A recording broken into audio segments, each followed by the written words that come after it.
হ্যাঁ এখানে আসলো। হ্যাঁ এখান থেকে নাও। ওদের কিন্তু দূর থেকে ফলো করে আসতেছে।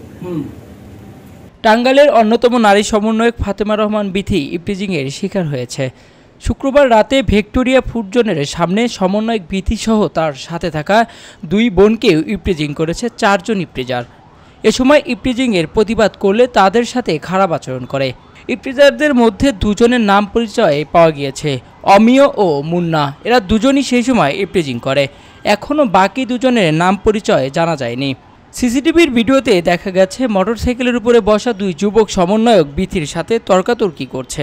এ সময় স্থানীয়রা এগিয়ে আসলে তারা মোটরসাইকেল নিয়ে চলে যায়। ফাতেমা রহমান বিথি জানায়, টাঙ্গাইল প্রেস ক্লাবের থেকে ওই ইপটিজাররা অনুসরণ করতেছিল। পরে সেখান থেকে ভিক্টোরিয়া ফুড জোনে আসার পর তারা ইপটিজিং করে। এ সময় তারা বিভিন্ন মন্তব্য করেছে।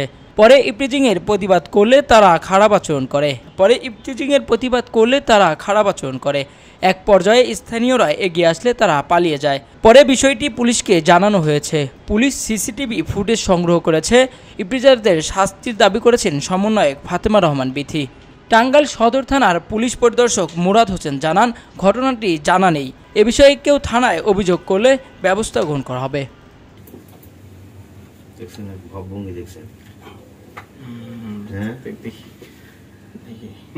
মনে করতেছে না।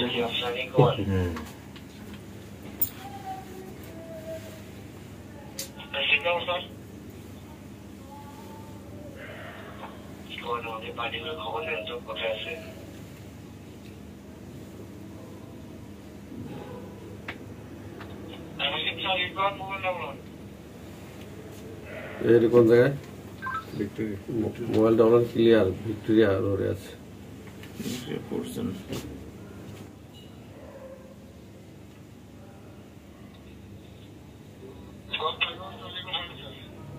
এই যে এই মোটরসাইকেল এটা কোথায়? ওই যে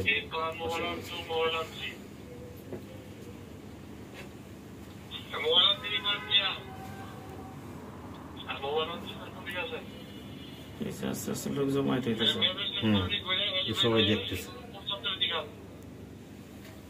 নাটক দেখতে একটা লোক ঘুরে দাঁড়াইতো, প্রতিবাদ করতো, অনেক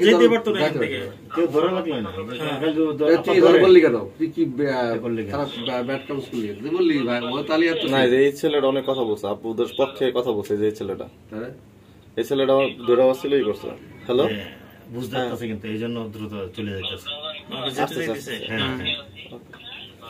আসতেছি।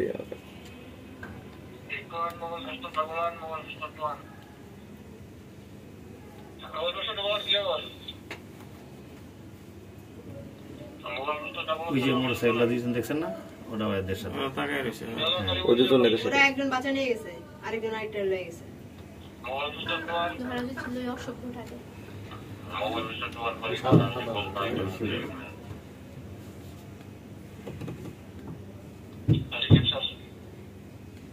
খবরের কাগজ, নিখাত, নির্ভীক, নিরপেক্ষ।